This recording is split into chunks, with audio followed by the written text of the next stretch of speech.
아버지는 하나이니라 하신대 유대인들이 다시 돌을 들어 치려 하거늘 내가 아버지로 말미암아 여러 가지 선한 일로 너희에게 보였거늘 그 중에 어떤 일로 나를 돌로 치려 하느냐. 유대인들이 대답하되 선한 일로 말미암아 우리가 너를 돌로 치려는 것이 아니라 신성 모독으로 인함이니 내가 사람이 되어 자칭 하나님이라 함이로라. 예수께서 이르시되 너희 율법에 기록된 바 내가 너희를 신이라 하였노라 하지 아니하였느냐. 성경은 패하지 못하나니 하나님의 말씀을 받은 사람들을 신이라 하셨거든. 하물며 아버지께서 거룩하게 하사 세상에 보내신 자가 나는 하나님의 아들이라 하는 것으로 너희가 어찌 신성모독이라 하느냐. 만일 내가 내 아버지의 일을 행하지 아니하거든 나를 믿지 말려니와 내가 행하거든 나를 믿지 아니할지라도 그 일은 믿으라. 그러면 너희가 아버지께서 내 안에 계시고 내가 아버지 안에 있음을 깨달아 알리라 하시니 그들이 다시 예수를 잡고자 하였으나 그 손에서 벗어나 나가시니라. 아멘. 할렐루야. 예수님께서 여러분을 사랑하십니다. 예수님의 사랑으로 가득한 여러분의 삶이 인생에서 가장 복되고 여러분의 인생에 가장 존귀하고 귀합니다. 여러분, 과거에 많은 신앙의 선배들이 있었어요. 근데 그 신앙의 선배들이 늘 평안하고 또 아무런 문제가 없는 인생을 살지 않았습니다. 인생에 많은 풍파가 있었고 전쟁이 있었고 심지어 박해가 있었고 쫓겨나는 일이 있었어요. 재산을 모두 다 빼앗기고 머물 곳이 없고 감옥에서 살아야 하고 로마 시대에는 카타콤이라고 하는 지하 동굴에서 살아야 했습니다. 그럼에도 불구하고 그 모든 성도들은 다 한 분을 바라봤습니다. 바로 예수님을 바라봤어요.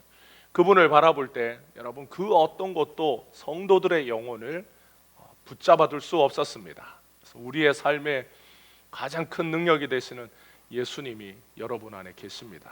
그 능력과 그 은혜를 힘입어 날마다 믿음으로 사는 우리 모든 성도들 되시기를 바랍니다. 한국 사람들은 정이 많은 민족이라고 이렇게 말하는데 그럼에도 불구하고 한국 사람들이 화를 내고 분노하는 어떤 그 지점이 있어요. 특히 이제 일본의 식민지를 경험했던 우리들은 한국 사람들을 향해서 누가 예를 들어 일본 사람들이 조센징이라고 말하면 분노합니다. 엄청난 화를 이렇게 내는 거죠. 어떤 민족이든지 어떤 나라든지 그 민족의 화를 불러일으키는 어떤 지점이 있어요. 대부분 그것은 자신들의 삶의 아픈 역사와 연결되어 있거나 아니면 민족의 자존심 또는 그 국가의 자존심과 관련된 문제를 건드리면 굉장히 분노하고 화를 냅니다. 특히 이런 현상은 어디서 나타나냐면 정치와 종교가 이렇게 일체된 나라일수록 그런 민족일수록 이런 현상은 더 두드러져요. 유다민족은 특히 이제 유다민족은 과거에는 정치와 종교가 하나다라고 말할 수는 없지만 굉장히 밀접했습니다. 왕이 있었지만 이 왕은 어떤 역할을 하느냐? 하나님의 말씀을 대리하여 백성을 다스리는 존재로 이 국가라고 하는 것이 하나님의 말씀의 토대 위에 서 있다라고 하는 인식이 강했어요. 그러니까 정치와 종교가 거의 일체화되어 있다라고 해도 과언이 아니었습니다. 그래서 식민지 국가로 있었다 할지라도 특히 이 유다 민족에게 있어서 종교적인 문제를 건들면 아주 거세게 저항했던 역사가 있었어요. 예수님 오시기 전에 유다의 역사를 보면 유다 민족은 바벨론에서 70년 포로 생활을 하고 돌아옵니다. 그 이후에 약 400년의 기간 동안 유다 민족은 여러 나라들의 지배를 받아요. 그러니까 독립적인 국가가 아니었고 바벨론에 있을 때는 바벨론의 포로로 돌아왔을 때는 여전히 페르시아 제국의 속국으로서 또는 행정지역으로서 이렇게 지배를 받았어요. 그러나 어느 정도 자치는 인정받았습니다. 그러다가 페르시아가 이제 알렉산더 대왕에 의해서 멸망하고 이 유다는 알렉산더 대왕의 지배 아래 놓이게 돼요. 근데 알렉산더가 일찍 죽죠. 그래서 알렉산더가 일찍 죽고 난 뒤에 이 헬레니즘 제국은 그 알렉산더 대왕의 여러 그 장군들에 의해서 쪼개지게 됩니다. 그래서 여러 나라들이 생기게 돼요.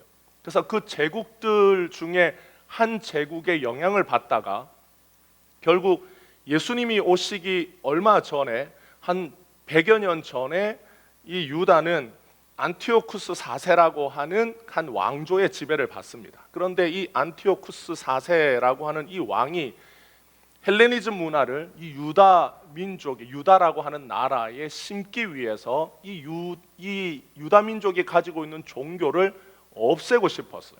그래서 율법 지키지 말라, 할례를 하지 말라고 금합니다. 그리고 예루살렘 성전에다가 제우스 신상을 세워요. 그 제우스에게 제사 드리고 이스라엘 민족이 유다 민족이 그렇게 싫어하는 하나님의 성전을 더럽히는 일, 그러니까 불결하다, 부정하다라고 하는 대지를 가지고 와서 하나님의 성전에서 제사를 드립니다. 그러니까 성전을 더럽힌 걸. 그래서 이 안티오쿠스 4세는 어떤 생각을 가지고 있느냐? 이 유다 민족 안에 아예 유대교를 다 없애버리고 이제 그리스 문화, 이 헬라 문화를 심어서 헬라 국가로 만들겠다라고 한 거예요.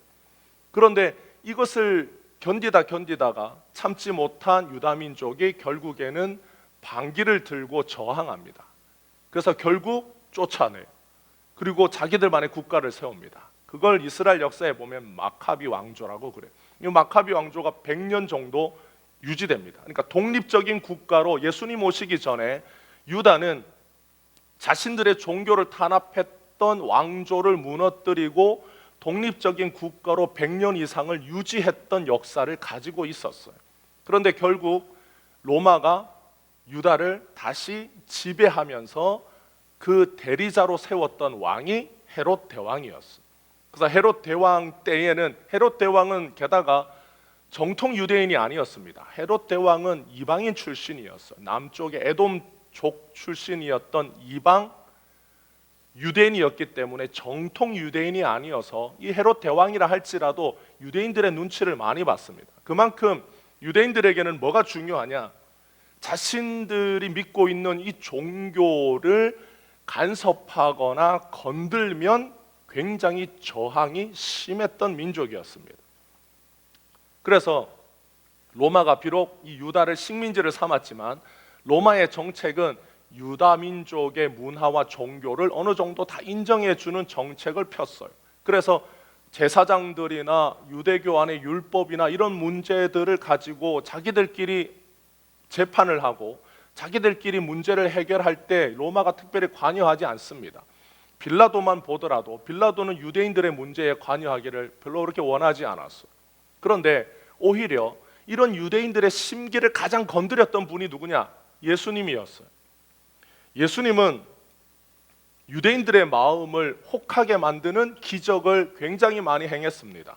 그래서 사람들이 예수님을 보고 저분이 혹시 저 사람이 하나님이 보내시겠다라고 한 그리스도가 아니냐, 기름 부은 자가 아니냐, 우리를 구원할 자가 아닌가라고 이렇게 생각할 만큼 예수님은 많은 기적을 사람들에게 보이기도 하셨어요.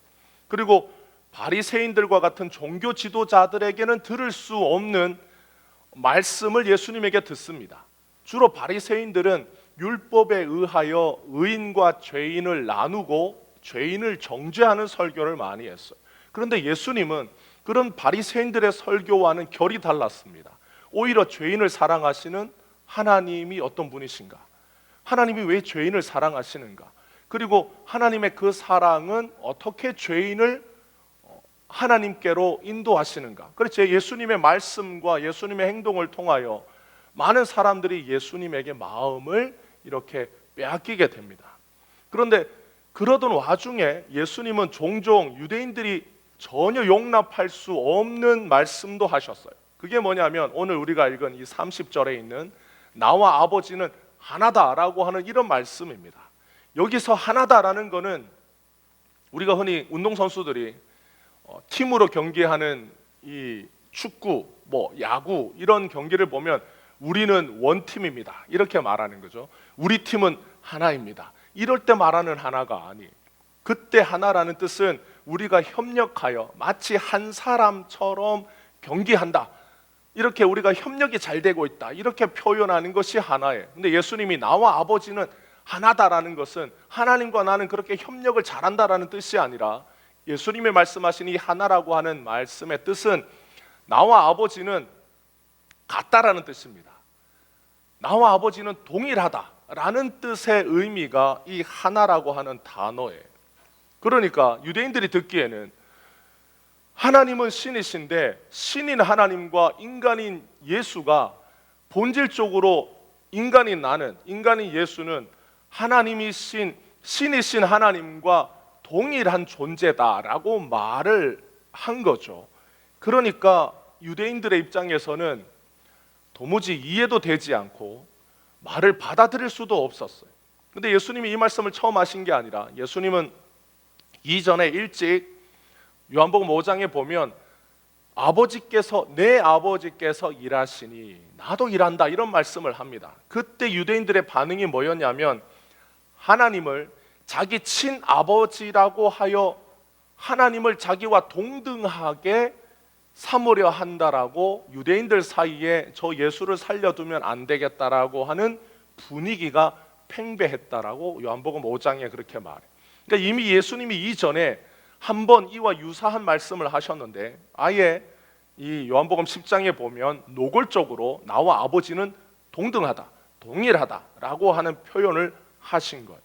근데 예수님이 이전에 이런 말씀을 하셨을 때 왜 분위기가 반전됐냐면, 예수님이 그 뒤에 오병이어의 기적을 행하셨어요. 그러니까 사람들 사이에 예수님의 오병이어를 경험했던 남자들만 5,000명, 많은 사람들이 예수님의 기적을 경험하고 예수님을 왕으로 삼으려고 하는 분위기 속에 예수님에 대한 부정적인 분위기가 어느 정도 무마되었습니다. 그런데 예수님에 대하여 어느 정도 이런 분위기가 좋아질 때쯤 되면 예수님은 다시 말씀하는 거예요. 유대인들의 심기를 굉장히 거스리고 유대인들이 질색팔색하는 말을 한 겁니다.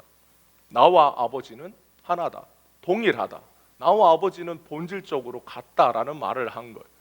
그러니까 유대인들이 보기에 한낱 인간인 주제에 감히 자기가 신과 같은 존재라고 말하는 것은, 그건 신성모독이었습니다. 정치와 종교가 하나인 국가일수록 신성모독의 죄는 굉장히 무거워요. 그들이 가지고 있는 법 중에서 가장 최고의 처벌을 내리는 죄가 신성모독의 죄입니다. 그건 현대 국가에서도 그래요. 여러분, 파키스탄이나 아니면 이란이나 사우디와 같이 정치와 종교가 굉장히 밀접한 국가에서 신성모독의 죄를 저질렀다, 알라를 욕하고 모하메드를 욕했다라고 하면 최고 처벌이 사형입니다. 재산을 몰수해요. 아니면 그 죄가 가볍다 할지라도 적어도 수십 년의 형벌을 처하거나 무기징역에 처해요. 그러니까 과거에 서방 국가에서 모하메드를 비웃었다라고 해서 그 그림을 그린 사람을 끝까지 추적해서 죽였던 일이 있습니다. 그러니까 신성모독의 죄는 현대 국가에서도 그러한데, 과거의 정치와 종교가 더 밀접한 유대 국가에서는 신성모독의 죄는 구제할 길이 없는 거예요. 그래서 예수님에게 신성모독의 죄가 더해지게 됩니다. 그럴 때 예수님께서 자신을 향하여 신성모독을 했다라고 하는 유대인들에게 성경 말씀을 자신의 그 변호하는 데 사용하게 됩니다. 성경을 증거 삼은 그 구절이 34절에 있는 말씀입니다. 34절에 있는 말씀에 너희 율법에 기록된 바 내가 너희를 신이라 하였다 하지 아니하였냐라고 말씀한 거죠. 이 말씀이 시편 82편에 있는 말씀이, 우리 시편 82편 말씀을 우리 같이 한번 보겠습니다. 구약 성경 863페이지입니다.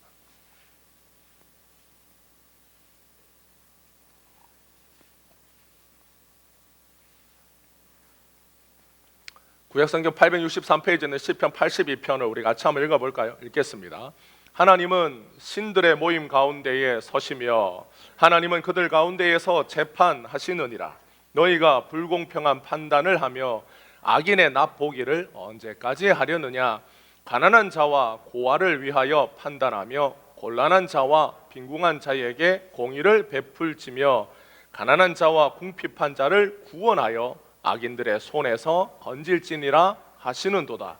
그들은 알지도 못하고 깨닫지도 못하여 흑암 중에 왕래하니 땅의 모든 터가 흔들리도다. 내가 말하기를 너희는 신들이며 다 지존자의 아들들이라 하였으나 그러나 너희는 사람처럼 죽으며 고간에 하나같이 넘어지리로다. 하나님이여 일어나사 세상을 심판하소서. 모든 나라가 주의 소유이기 때문이니이다. 아멘. 이 말씀에 보면 이 말씀에 시편 82편 6절에 있는 말씀이에요. 내가 말하기를 너희는 신들이며 다 지존자의 아들들이라 하였으나. 근데 우리가 이 말씀만 보면 이 말씀이 어떤 의미인지를 잘 모르는 거죠. 근데 1절에 있는 말씀에 보면 하나님은 신들의 모임 가운데 서시며 라고 하는 구절이 있어요. 근데 여기서 말하는 이 신들이라고 하는 이 단어는 그 앞에 있는 하나님이라고 하는 이 단어와 발음이 똑같습니다. 구약에 하나님의 이름을 가리키는 그 이름 중에 하나님을 부르는 호칭 중에 엘로힘이라고 하는 호칭이 있어요. 세상을 창조하신 전능하신 하나님을 호칭할 때 이 엘로힘이라고 하는 단어를 씁니다. 그런데 이 엘로힘이라고 하는 이 단어는 하나님을 부르는 호칭이기 때문에 고유명사예요. 그런데 이 고유명사가 엘로힘이라는 이 말이 보통 명사로 쓰면 그냥 신들이라고 하는 의미가 됩니다. 또는 권력자들이라고 하는 뜻이 돼요. 영적인 존재들이라고 하는 의미로 쓰입니다. 그러니까 그냥 히브리식으로 하면 하나님이 엘로힘의 모임 가운데 서셨다. 하나님이 어떤 신적인 능력, 어떤 영적인 존재들 가운데 서셨다, 이런 표현이지만 때로는 이 힘 있는 자, 권력 있는 자를 가리킬 때 재판장들 또는 권력자들이라는 의미로도 씁니다. 그러니까 의미가 여러 개로 쓰이는 거예요. 그래서 이 시편 82편에 보면 문맥적으로 보면 이 내용은 누구에 대한 내용이냐? 재판장들에 대한 내용이에요. 이 재판장들이라고 하는 이들을 뭐라고 불렀냐면 엘로힘이라고 부른 거예요. 다른 말로 하면 우리의 한글로 표현하면 신들. 그러니까 그 단어 속에 신들이라고 하는 의미도 들어있고 영적인 존재들 또는 그 의미가 파생되어서 재판장들이라고 하는 뜻으로도 쓰이지만 결국 그 단어가 가지고 있는 기본적인 뜻은 영적인 존재들이라는 뜻입니다. 그런데 예수님이 이 말씀을 가지고 와서 자신이 하나님이 보내신 내가 아버지와 하나다라고 하신 말씀의 증거로 삼은 거예요. 그러니까 유대인들이 보기에는 예수님이 이 시편 82편에 있는 이 말씀을 증거 삼아 내가 아버지와 하나라고 한 이 말씀이 성경에 보면 하나님이 사람을 향하여 신들이라고 하지 않냐. 그러니까 내가 아버지와 하나라고 한 이것이 뭐가 잘못됐냐라고 자신을 변호한 거예요. 여러분들이 예수님의 이 말씀을 들었으면 예수님의 이 말씀에 대하여 수긍을 하시겠습니까? 유대인들은 예수님의 말씀을 수긍하지 않았어요. 그래서 그 다음 말씀에 보면 예수님을 잡으려고 합니다. 예수님을 잡아서 어떻게 하려고 하냐면 예수님을 잡아서 결국 자신들의 손으로 처리하고 싶었어요. 그런데 예수님이 그들을 피하여 그들이 예수님을 잡으려고 했는데 결과적으로 예수님을 잡지 못했어요. 그 말은 유대인들이 예수님의 말씀을 들었지만 전혀 예수님의 말씀에 이해가 가지 않았다라는 뜻입니다. 예수님 말씀을 전혀 받아들이지 않았다라는 거예요. 결국 예수님의 말씀은 유대인들에게 통하지 않았어요.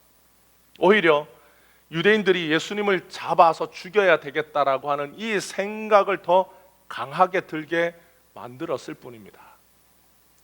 제자들이 3년 동안 예수님을 따라다니면서 자신들과 똑같이 생활하시는 예수님을 봤어요. 자신들처럼 밥을 드시고 자신들과 같이 잠을 자고 예수님이 때로는 자신들과 같이 여행을 탈 때는 예수님이 너무 피곤하셔서 풍랑이 치는 바다 위에서 너무 깊이 잠이 들었던 예수님을 보기도 했습니다. 예수님은 자신들과 다르지 않았어요. 예수님도 똑같이 밥을 드셔야 하고, 예수님도 똑같이 피곤함을 느끼고, 예수님도 똑같이 자신들처럼 인간이 가지고 있는 감정, 인간이 가지고 있는 연약함, 이것을 다 가지고 있는 예수님을 보았습니다.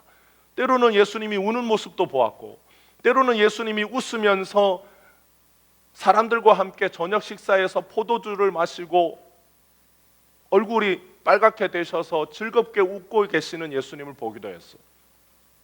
그러니까 자신들과 똑같은 인간의 모습으로 지내는 예수님을 보았던 제자들은 예수님이 나와 아버지는 하나다라고 하시는 이 예수님의 말씀을 들을 때에 예수님이 분명히 우리와 똑같은 인간인데 어떻게 예수님은 아버지와 하나님과 자신이 동일하다라고 저런 말씀을 하실까라고 생각한 거예요. 우리가 생각하기에 예수님께서 이 30절에 나와 아버지는 하나다라고 하신 이 말씀과 35절에 있는 말씀, 그러니까 시편 82편에 있는 이 말씀은 서로 의미가 상관없는 것처럼 보입니다. 그런데 이 말씀 속에는, 예수님의 이 말씀 안에는 제자들과 우리들을 향한 깊은 의미가 들어있어요. 시편 82편은 본래 그 문맥의 의미대로 하자면 재판장들에 대한 말씀입니다. 그런데 예수님이 이 성경의 말씀을 자신에게 적용시키셨어요.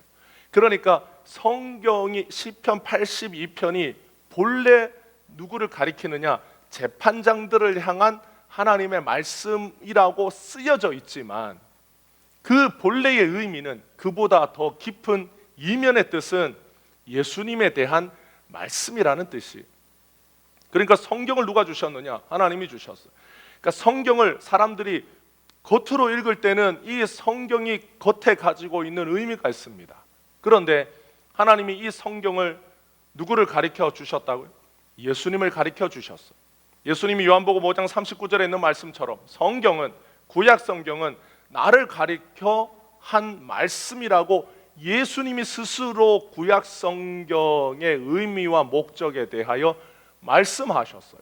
성경에 보면 복음서에 예수님이 선지자의 글들, 모세의 글들, 그것이 나를 가리켜 하신 말씀이라고 여러 군데에서 예수님이 증언합니다. 성경을 주신 분이 우리에게 성경의 의미가 무엇이다라고 가르쳐 주셨어요. 그래서 예수님이 시편 82편이 예수님 자신에 대한 말씀이라고 그 성경을 해석하는 방법을 예수님이 직접 가르쳐 주신 거예요. 그러니까 사람들을 향하여 하나님이, 비록 그 사람들이 시편 82편의 표면에는 재판장들을 가리키는 표현으로 엘로힘이라고, 신들이라고 쓰여진 것이지만 예수님은 그 말씀이 결국 이 땅에 인간으로 오시는 자기 자신을 나타내고 증거하는 본문으로 시편 82편을 제시하신 거예요.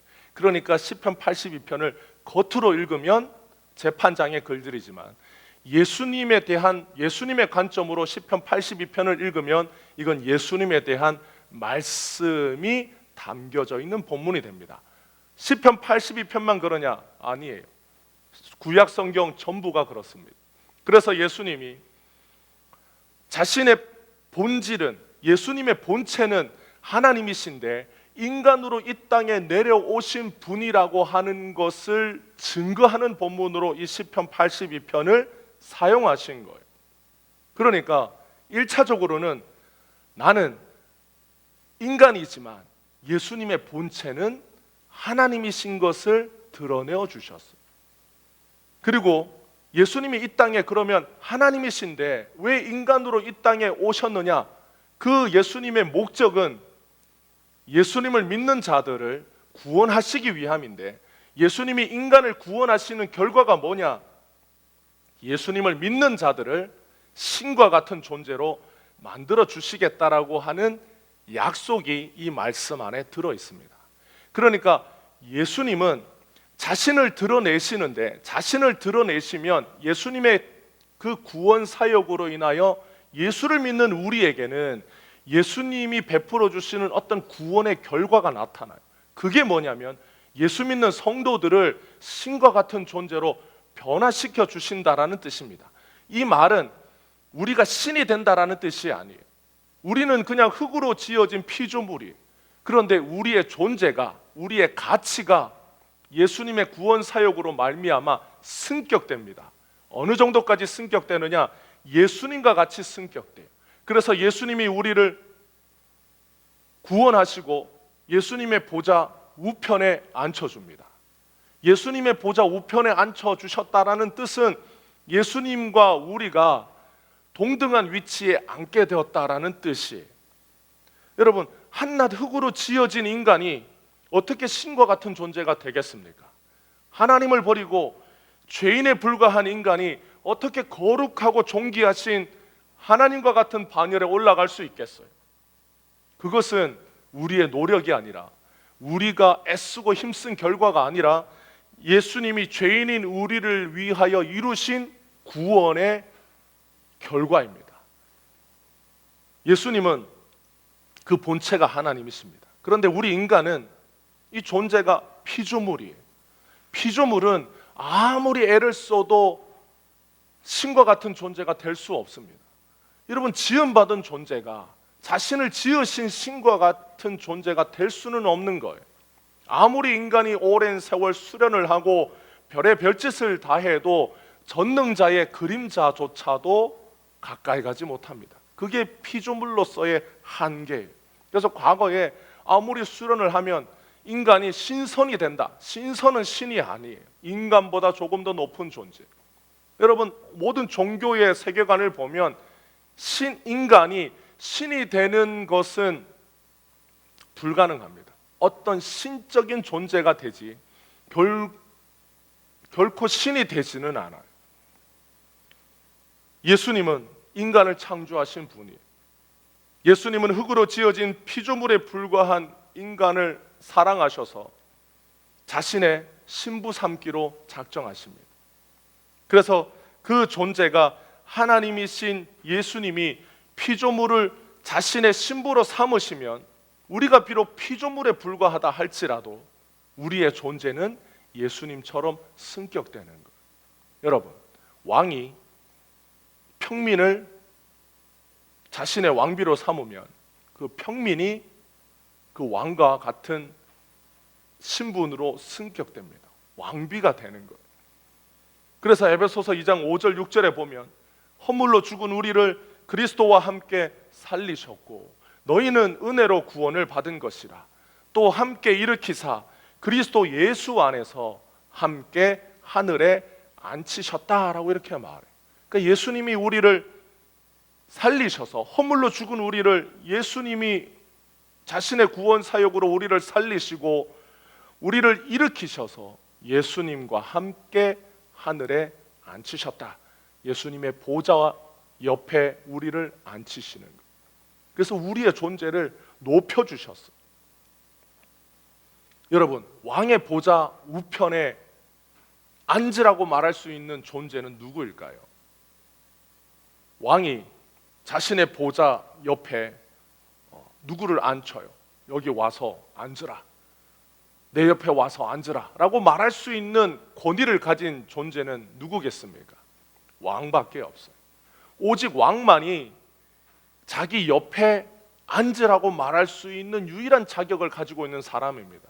옆에 내시가 어떤 신하를 보고 영의정이여 왕의 보좌 우편에 앉으소서 이렇게 말할 수 없는 거예요. 그렇게 말하면 그건 반역이, 왕의 지위와 왕의 신분과 동등한 자리에 앉으라고 명할 수 있는 유일한 자격과 조건을 갖춘 존재는 왕이어야 합니다. 그러므로 예수님이 우리를 예수님의 보좌 우편에 앉으라, 전능하신 하나님의 보좌 우편에 우리를 앉히실 수 있는 이유는 예수님이 곧 하나님이시기 때문에. 그 예수님께서 우리를 어떻게 만들어 주셨어요? 베드로전서 2장 9절에 보면 우리를 택하신 족속이요 왕 같은 제사장들이요 거룩한 나라요 그의 소유된 백성이라고 우리를 삼아 주셨어요. 왕 같은 제사장은 왕과 제사장이 하나가 된 신분입니다. 왕이신 주님이 우리를 왕과 같은 존재로 높여주셨어요. 그게 예수님이 전능하신 하나님이시기 때문에 하실 수 있는 사역입니다. 어떤 인간도 전능하신 하나님의 자리에 스스로 올라가지 못합니다. 왕의 자리에 내가 스스로 올라가겠다라고 하는 그 어떤 사람도 다 반역죄. 그렇게 하지 못하는 것. 그렇게 하실 수 있는 유일한 예수님은 그 본체가 하나님이시기 때문에 이 일을 하실 수 있는 것. 우리를 예수님과 같은 자리에 올려주실 수 있는 이유는 예수님이 곧 하나님이시기 때문입니다. 하나님이신 예수님이 우리를 구원하시기 위하여 이 땅에 오셨어요. 우리와 같은 인간으로 내려오셨습니다. 우리를 대표하는 인간으로 이 땅에 오신 예수님은 그래서 항상 이 땅에 사시는 동안 모든 인간을 대표하여 하나님을 어떻게 섬겨야 하는지를 보여주셨어요. 그러니까 완전한 인간으로서 인간은 어떻게 하나님을 섬겨야 하는지에 대한 모든 본을 예수님이 이 땅에 사시는 동안 보여주셨습니다. 그래서 예수님은 어디를 가나 항상 최우선 순위가 하나님이셨어요. 내가 하나님의 뜻을 행한다. 내가 하나님의 일을 한다. 항상 예수님의 삶의 1순위는 하나님이셨고 예수님이 어디를 가든 무엇을 하든 항상 하나님을 향하여 감사하고 하나님을 먼저 생각하고 하나님을 먼저 내세우셨어요. 그래서 예수님이 기도하실 때 하나님을 향하여 아버지라고 부르시고 하나님께 기도합니다. 유대인들도 하나님을 아버지라고 불렀어요. 구약 성경에 보면 하나님이 너희의 아버지다 라고 하는 표현이 우리의 아버지신 하나님이라는 표현이 구약 성경 선지서에 보면 가끔 등장해요.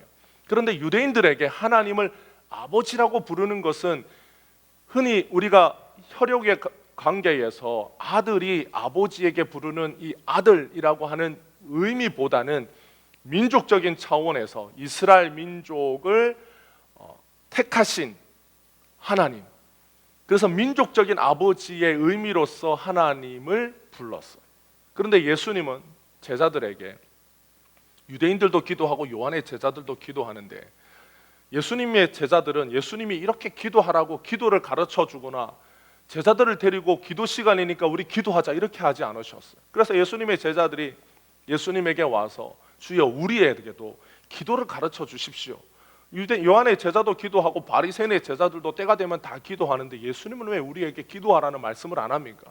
근데 예수님이 정말 짧은 기도를 가르쳐 주셨어요. 너희는 이렇게 기도해라. 하늘에 계신 우리 아버지요. 그래서 예수님이 제자들에게 하나님을 향하여 아버지라고 부르고 기도해라. 그래서 예수님이 하나님을 향하여 아바 아버지라고 부르시면서 기도하셨어요. 그때의 이 아바 아버지는 굉장히 사적이고 친밀한 인격적인 관계에서 부르는 아버지였어요. 예수님이 이렇게 부르신 것은 예수님이 이 땅에 우리와 같은 인간으로 오셔서 우리를 대표하는 인간으로서 어떻게 하나님을 향하여 살아야 하는지를 보여주셨기 때문입니다. 그래서 예수님이 죽으시고 부활하신 후에 예수님의 구원으로 예수를 믿는 성도들이 하나님의 자녀가 된 것을 제자들이 나중에 알게 돼요. 제자들이 처음에 예수님에게 기도를 배우고 나서 자신들이 하늘에 계신 우리 아버지여라고 기도할 때 이게 어색했어요. 왜냐하면 하나님을 한 번도 자신들의 인생에서 자기들의 아버지를 부를 때처럼 친밀한 의미에서 하나님을 그렇게 가까이 불러본 적이 없기 때문에 하나님은 항상 먼 존재, 거룩하신 존재, 하나님은 자신들과 다르게 높은 곳에 계신 분이었지 아주 가까이 친밀하게 계시는 분이 아니었기 때문입니다. 그런데 제자들이 예수님이 죽으시고 부활하신 후에 자신들이 예수님의 이 사역으로 말미암아 하나님의 자녀가 되었다라는 걸 깨닫게 됩니다. 자신들의 신분이 예수님의 사역으로 말미암아 굉장히 높여졌다라는 것을 깨닫게 돼요. 그리고 나서 예수님이 가르쳐 주신 기도의 의미를 알게 됩니다. 하나님이 우리의 아버지가 되셨군요. 하나님이 우리를 사랑하셔서 자신의 아들이신 예수님을 우리에게 보내주셔서 우리를 대신하여 죽게 하시고 죄인인 우리, 하나님에 대하여 대적자요 하나님에 대하여 원수였던 우리를 예수님의 구원으로 말미암아 하나님의 아들과 딸로, 하나님의 자녀로 우리를 입양시켜 주셨구나. 그래서 우리를 하나님의 자녀되게 해 주셨구나 라는 걸 깨닫게 됩니다. 그것을 깨달은 제자들이 하나님 앞에 하나님께 기도할 때 하나님 아버지라고 부르는 이 호칭이 달라졌어요. 그 전에 멀고 먼 하나님, 거룩하신 하나님을 부를 때와 이제 아주 친밀하시고 죄인을 사랑하셔서 자신의 아들을 죽이신 예수의 하나님의 그 사랑을 경험할 때 부르는 아버지가 달라졌습니다. 그 전에는 하나님은 하늘에 계셨다면 예수님의 구원을 경험했던 제자들은 이제 하나님이 자신들 안에 계시고 자신들과 아주 가깝게 계시는 하나님을 깨닫게 된 것. 피조물에 불과한 자신들이 이제 하나님의 아들이신 예수님의 구원 사역으로 하나님의 자녀가 된 것을 안 거예요. 그래서 갈라디아서 3장 26절에 보면 너희가 다 믿음으로 말미암아 그리스도 예수 안에서 하나님의 아들이 되었다라고 확증해 줍니다. 진노의 자식에서 하나님과 원수되었던 우리를 하나님의 자녀되게 해주신 거예요. 그래서 예수님은 자신은 하나님의 아들이요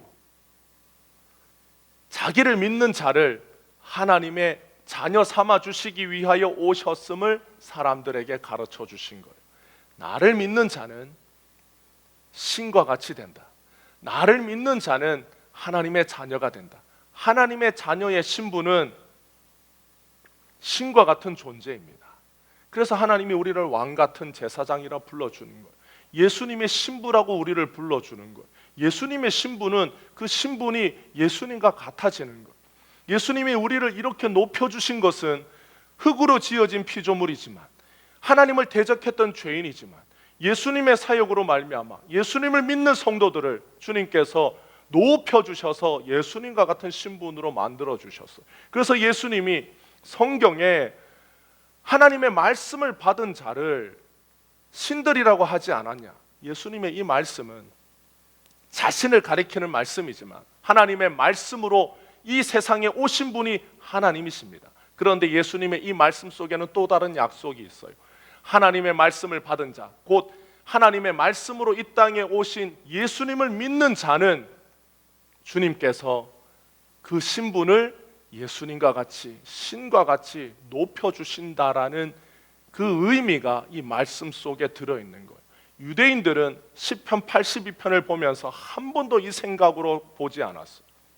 그들은 예수님을 몰랐기 때문에 이 말씀이 예수님에 대한 말씀인 것도 몰랐고 예수님이 자신의 입으로 이 말씀을 자신에게 적용하고 자신을 믿는 자들에게 이 말씀을 적용시켜 주시기 전까지는 이 말씀은 그냥 재판장에 대한 말씀이었을 뿐이에요.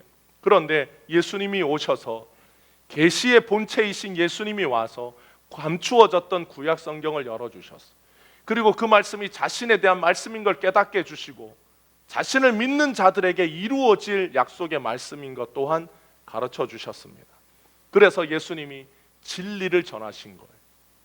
예수님이 진리를 전하는데 사람들은 예수님의 말씀을 듣고 뭐라고 말합니까? 신성모독이라고 말하는 거예요. 그래서 요한복음에 보면 예수님이 진리를 전하실 때 사람들은 예수님의 말씀을 못 알아듣고 인간의 수준에서 예수님의 말씀을 판단하고 예수님을 정죄합니다. 예수님은 우리를 살리려고 이 땅에 와서 진리를 전할 때에 신성모독이다라고 하는 모욕을 들으셨어요. 예수님이 진리를 전하면 사람들은 돌을 들어서 예수님에게 돌을 던집니다. 예수님의 말씀을 못 알아듣기 때문에. 그래서 예수님이 요한복음에 사람들을 향하여 계속해서 반복적으로 하시는 말씀이 무엇이냐면 너희가 내 말을 듣지 못한다라는 말입니다. 귀가 없어 듣지 못한다라는 것이 아니라 진리의 말씀을 들을 수 있는 인간이 없기 때문에. 그러면 누가 진리의 말씀을 들을 수 있습니까? 예수님의 표현대로 하자면 예수님의 양은 예수님의 말씀을 듣게 되는 것. 예수님이 택하신 자는 예수님의 말씀을 들을 수 있도록 예수님이 그의 영혼을 부드럽게 하여 주님의 말씀을 믿을 수 있도록 도와주십니다. 여러분, 모든 인간은 똑같아요. 모든 인간은 진리 되신 예수님의 말씀을 들으면 손에 돌을 들게 되어 있는 것이 인간의 죄성입니다. 이 시대에 예수님이 나타나셔서 말씀하신다고 해도 진리 되신 예수님의 말씀을 들을 수 없는 죄성을 가진 인간들은 예수님의 말씀을 들으면 다 손에 돌을 들게 되어 있는 것. 그게 우리의 정체성이에요. 우리의 그런 정체성을 아시는 주님이 우리를 부르셔서 우리를 변화시켜 주시고 주님의 말씀을 들을 수 있는 자로 우리를 만들어 주시고 우리를 예수님의 신분과 같이 높여 주신 것이 예수님의 구원 사역의 결과예요. 그러니까 예수님의 구원은 우리가 다 이해하기 어렵고, 예수님의 구원은 우리 가슴에 다 담을 수 없을 만큼 크고, 예수님의 구원은 우리가 다 갚을 수 없을 만큼 깊으신 은혜가 예수님의 구원의 은혜입니다. 예수님이 이 구원을 우리에게 베푸시려고 이 땅에 오셔서 온갖 수모와 모욕과 고난과 죽음을 당하셨어요. 구원의 열매는 바로 이 예수님의 모든 고난 위에, 죽음 위에 이루어진 사랑의 결과가 바로 구원입니다. 구원은 죄인을 하나님의 자녀 되게 하는 것입니다. 세상의 종교는 스스로 윤리와 계명을 지켜서 구원에 이르라고 가르쳐요. 그런데 기독교는 죄인을 구원하신 예수님의 공로로 하나님의 자녀가 됩니다. 구원은 우리를 신으로 만드는 게 아니에요. 우리의 존재를 신과 같은 존재로 높여주는 은혜입니다. 하나님의 아들은 예수님이 유일합니다. 그 말은 예수님이 하나님의 신성을 가지고 계시기 때문에 하나님의 유일하신 아들이, 우리는 입양된 아들이, 우리는 신성이 없어요. 우리는 하나님이 가지고 계신 신성이 없는 그냥 인성만 가지고 있는 피조물일 뿐입니다. 그런데 우리가 하나님의 자녀가 된 것은 입양된 거예요. 그래서 우리는 신이 아니지만 예수님의 공로로 신적인 존재, 신과 같은 존재로 우리가 높여진 거예요. 그게 시편 82편 6절에 있는 말씀이에요. 그래서 예수님이 그 말씀을 가지고 와서 사람들에게 가르쳐 주셨어요.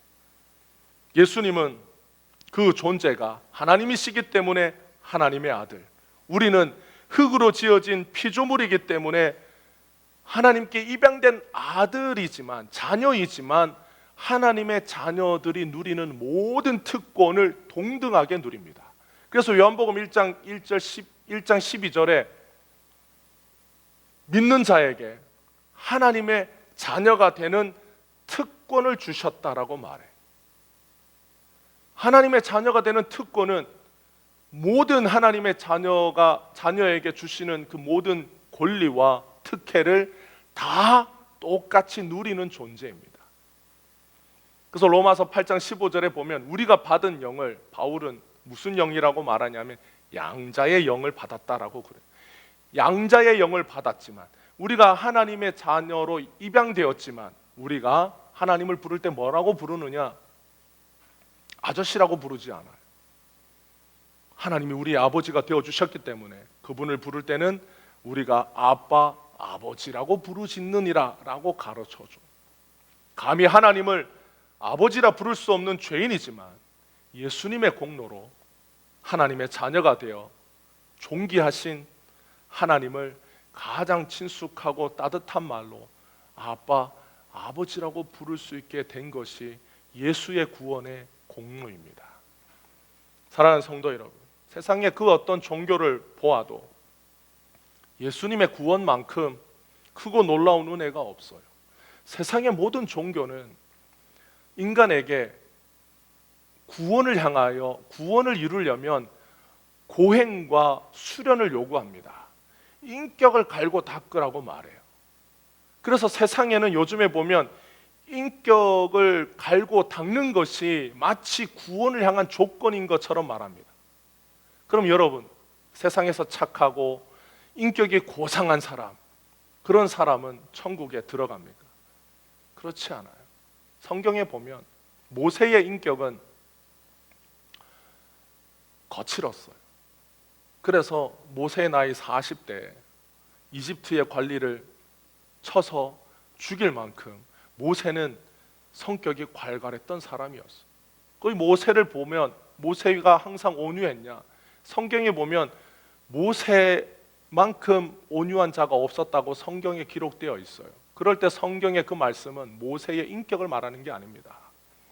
우리가 늘 말하지만 성경이 온유하다라고 말하는 건 그의 영혼이 온유하다라는 거예요.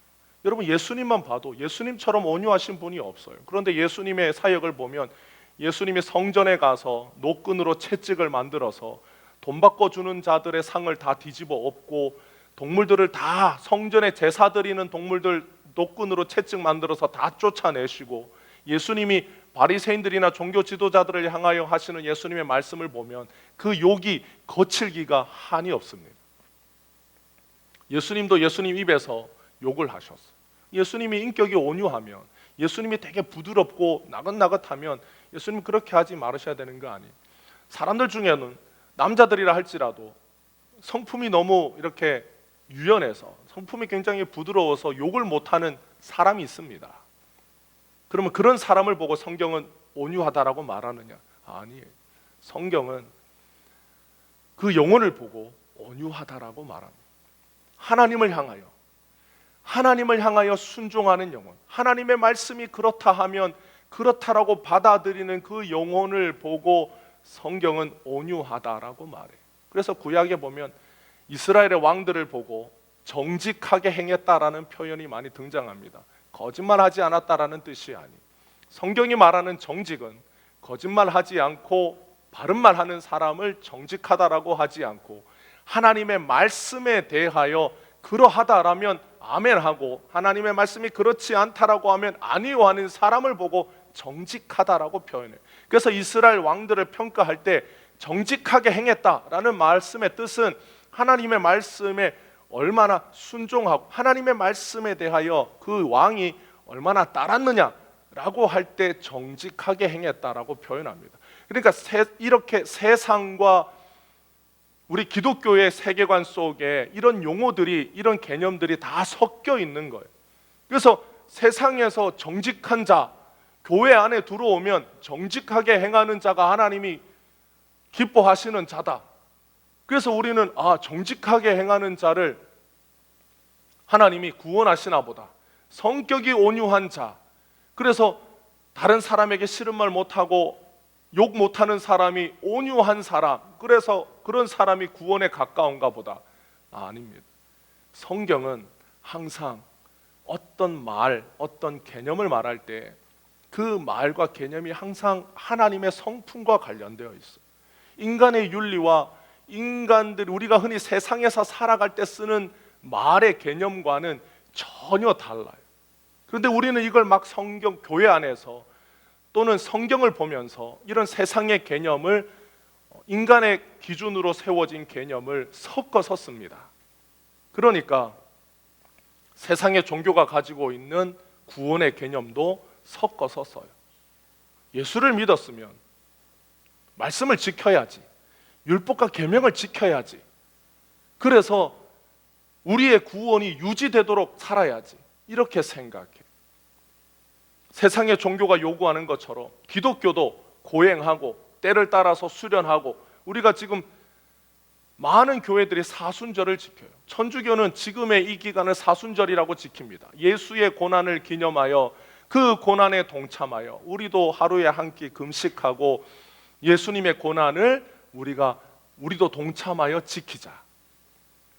어떻게 보면 그 의도와 목적은 정말 좋은 것처럼 보입니다. 예수님의 고난에 우리가 함께 동참하자는데 그게 나쁜 거냐? 예수님의 고난을 우리가 기억해서 우리도 예수님의 고난을 깊이 묵상하는 게 나쁜 거냐? 그렇게 생각할 수 있어요.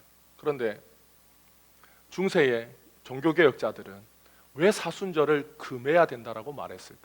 사순절날 금식하는 이 관행을 없애고 오히려 사순절에 고기를 더 많이 먹어야 된다라고 종교개혁자들은 말했어요. 그 이유는 딱 한 가지입니다. 예수의 공로와 예수의 구원의 그 모든 과정은 우리 인간의 어떤 공로와 우리의 어떤 고난이 전혀 상관없기 때문이에요. 구원은 오직 예수님의 유일하신 공로입니다. 만약에 예수님의 공로가 99.999%가 있고 우리의 공로가 0.00001%가 포함되어야 한다면 우리는 천국에 가서 우리의 면류관 중에 0.0001%를 떼서 우리가 가지고 나머지는 주님 앞에 드려요. 그런데 어떤 장로들도 계시록에 자기 머리에 있는 면류관을 주님 앞에 떼서 드리는 장로들이 없습니다. 왜냐? 구원은 오직 유일하신 예수님의 공로이기 때문입니다. 인간의 어떤 공로와 어떤 의는 구원의 단 100만 분의 1, 1000만 분의 1도 속하지 않아요. 그래서 우리가 금식하고 우리가 뭘 철야를 하고 사순절에 인간의 어떤 행위도 예수의 공로에 조금이라도 흠이 되거나 예수의 공로보다 우리의 공로가 조금 더 드러나거나 예수의 그 의보다 우리의 의가 조금 더 드러나는 것을 금지하고자 종교개혁자들은 칼빈이나 루터나 츠빙글리나 그 어떤 존 낙스나 그 어떤 종교개혁자들은 예수의 유일하신 공로와 의만을 높이기 위하여 인간이 행하는 그 어떤 것도 금지시켰어요. 오히려 예수님의 의와 공로만을 붙잡도록 인간의 어떤 것도 주장하지 못하도록 사순절 같은 것을 지키지 말라고 말하고 오히려 예수님의 그 공로와 의만을 바라보도록 촉구했습니다.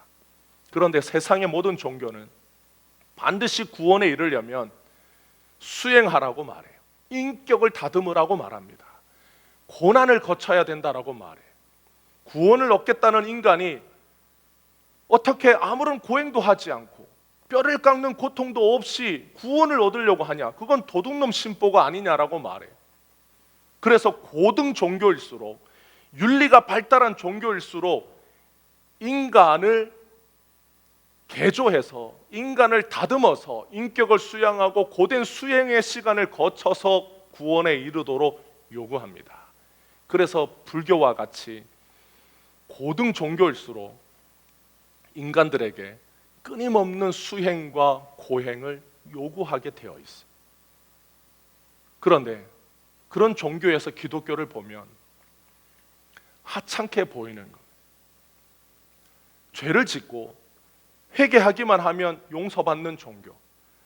어떻게 살아도 예수만 믿으면 천국 간다라고 가르치는 기독교를 굉장히 낮은 종교의 수준이라고 비웃습니다. 그렇습니다. 기독교는 그런 종교예요. 기독교는 그 어떤 사람도 인간이 왜 스스로 구원에 이를 수 없는지를 잘 아는 종교이기 때문입니다. 그런데 세상의 종교가 인간에게 수련해라, 고행을 거쳐야 된다, 오랜 시간 인격을 다듬어야 된다, 그래야 구원에 이를 수 있다라고 말하는 이유는 인간이 어떤 존재인지를 모르기 때문입니다. 인간이 어느 수준으로 타락했는지를 모르기 때문에 그런 인간이 어떻게든 고행과 수련을 거치면 구원에 이를 수 있는 가능성이 조금이라도 있다라고 믿기 때문에 요구하는 겁니다. 그런데 우리의 인간의 정체성과 우리 인간이 어떤 수준인지를 아시는 하나님이 예수님을 이 땅에 보내어 주셨어. 그래서 우리를 대신하여 죽게 하셨어. 하나님은 우리를 아시기 때문에 시편에 있는 말씀처럼 하나님은 우리의 체질을 아시는 분, 우리의 정체성을 아시는 분이, 우리가 흙으로 지어진 존재라는 걸 아는 분이, 우리가 아무리 애를 쓰고 노력하고 우리가 100년의 시간을 들이든 만년의 시간을 들이든 우리가 그 어떤 시간을 들여도 우리는 우리의 죄를 스스로 해결할 수 없는 존재인 것을 우리를 지으신 하나님은 아시기 때문에, 그래서 하나님이 자신의 유일하신 아들 예수님을 우리에게 보내어 대신 죽게 하셨어. 얼마나 신이 인간을 사랑하면 자신이 대신하여 피조물인 인간을 위하여 죽는지를 세상의 종교는 알지 못합니다. 왜 신이 인간이 되어야 하는지를 세상 종교는 알지 못해. 그 신이 인간을 대신하여 죽어서 이루어진 결과가 얼마나 위대한지를 세상 종교는 알지 못합니다. 그래서 예수님을 모르면 인간은 자기 자신이 어떤 존재인지를 몰라요. 그런데 예수님을 알면 인간은 자기 자신이 어떤 존재인지를 깊이 깨닫습니다. 그래서 바울은 예수님을 잘 모를 때는 의가 충만한 자였어요. 여러분, 바울의 서신을 읽어보면 자기 고백을 합니다. 처음에는 바울의 서신 초기를 보면 내가 팔싹둥이다, 내가 사도들 중에서 좀 모자르다, 이렇게 자기 자신을 소개해요. 그런데 바울의 사역의 중기가 되면 내가 모든 성도들 중에 작은 자라고 자기를 고백합니다. 근데 바울의 사역의 말기가 되면 디모데에게 이런 고백을 해요. 내가 죄인의 괴수다. 바울의 사역 수십 년 동안 바울은 주님을 위하여 온갖 고난을 받아요. 매를 여러 번 맞고 배도 파손되고 강도도 만나고 추위도 경험하고 온갖 고난을 수십 년 사역 동안 경험합니다. 이런 사역의 베테랑이 자기의 인생에 대해서 말할 때 자기를 얼마나 높일 수 있겠어요? 그런데 바울의 고백은 점점 가면 갈수록 주님 앞에서 자기 자신을 뭐라고 표현하냐면 낮추어서 자기를 죄인 중에 괴수라고 말해요. 자기가 사탄의 우두머리라고 말합니다. 왜 그렇게 말할까요? 바울은 사역하면 할수록, 예수님이 어떤 분이신지를 알면 알수록 자기가 얼마나 죄인인지를 더불어 깨닫기 때문입니다. 예수님을 깊이 알면 알수록 사람은 자기가 어떤 존재인지를 알아요. 예수님을 모르면 모를수록 인간은 자기 자신을 높여서 신과 같은 존재라고 생각합니다. 그런데 예수님을 알면 알수록 인간은 자기가 얼마나 천하고 무능한 죄인인지를 깨닫게 됩니다. 그런 존재를 예수님과 같은 존재로 높여주신 은혜를 경험하면 죄인으로서 주님의 그 은혜가 감당하기 어려운 것. 그래서 바울이 고백하기를, 자기가 버림을 받는다 할지라도, 자기가 다른 사람은 다 구원하고 버림을 받는다 할지라도 바울은 그거에 대하여 자기 민족이 구원받으면 자기는 버려져도 괜찮다라는 고백도 하게 됩니다. 하나님이 주신 은혜는 자기 같은 죄인, 사탄의 우두머리인 자기 같은 자에게 주님이 주시는 구원은 너무 크고 위대하고 감사하기 때문에 그 구원에 대하여 그냥 고맙다라고 말할 수 없는 은혜가 바울에게 밀려왔기 때문.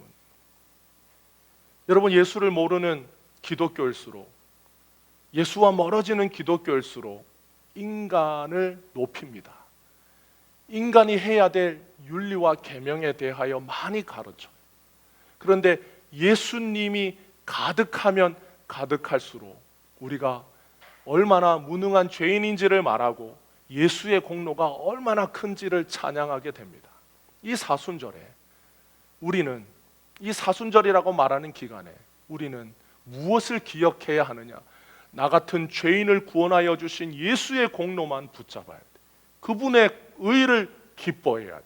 그분의 사랑 안에서 우리는 나 같은 죄인을 구원하신 주님을 찬양해야 돼. 내가 오늘 금식했느냐? 내가 하루를 굶었느냐? 내가 철야를 했느냐? 이것은 아무것도 아닌 것. 우리가 그분을 너무 사랑해서, 그분의 은혜가 너무 귀해서 내가 한 끼를 금식하면서 그분의 사랑이 느껴지지 않을 때 그 사랑을 경험하려고 내가 한 끼를 금식하면서 주님의 사랑 알고 싶다고 기도하는 그런 성도는 있을 수 있어요. 그러나 주님의 고난에 동참하겠다라는 무지한 생각에 우리가 하는 금식은 아무런 의미가 없습니다. 그건 예수의 공로와 예수의 의를 모르는 것. 사랑하는 성도 여러분, 우리는 다 이 세상에 사는 동안 죄 많고 허물 많은 자들이지만 동시에 우리는 우리의 가슴 속에 우리가 하나님의 자녀라고 하는 자의식을 가지고 살아야 돼. 나는 죄가 많고 허물 많은 사람이지만 예수의 공로로 날마다 의를 덧입고 살아가는 존재인 것을 믿고 살아가야 합니다. 이 땅에서 우리는 비록 작은 성도들이지만 하나님의 나라에서 우리는 그 어떤 피조물보다 존귀하다라는 것을 알고 살아가야 합니다. 이 땅에 발을 딛고 우리는 살아가지만 우리의 시민권은 하늘에 있습니다. 우리는 이 땅에 속해 살아가지만 우리의 고향은 하늘나라예요. 우리가 이 땅에 살아가는 이유는 무엇입니까? 주님이 우리에게 주신 사명이 있기 때문에. 그래서 이 사명이 다하는 날 주님이 우리의 이름을 불러 우리를 신랑 되신 예수님께로 데리고 갑니다. 우리는 때때로 이 땅에서 작은 오해와 손해를 감수하기 싫어서 예수님을 멀리 할 때도 있지만 예수님은 이 땅에 사는 동안 신성모독이라고 하는 무서운 죄명을 뒤집어 쓰면서도 우리를 하나님의 자녀 되게 하시기 위하여 모든 위험과 고난과 죽음도 감수하셨어요. 우리는 이 예수님이 우리를 향하여 베푸신 이 구원의 은혜를 가슴에 담고 살아야 합니다. 그래서 그 은혜와 사랑을 잊지 않고 우리가 하나님의 자녀로 이 땅에서 담대하게 살아야 돼요.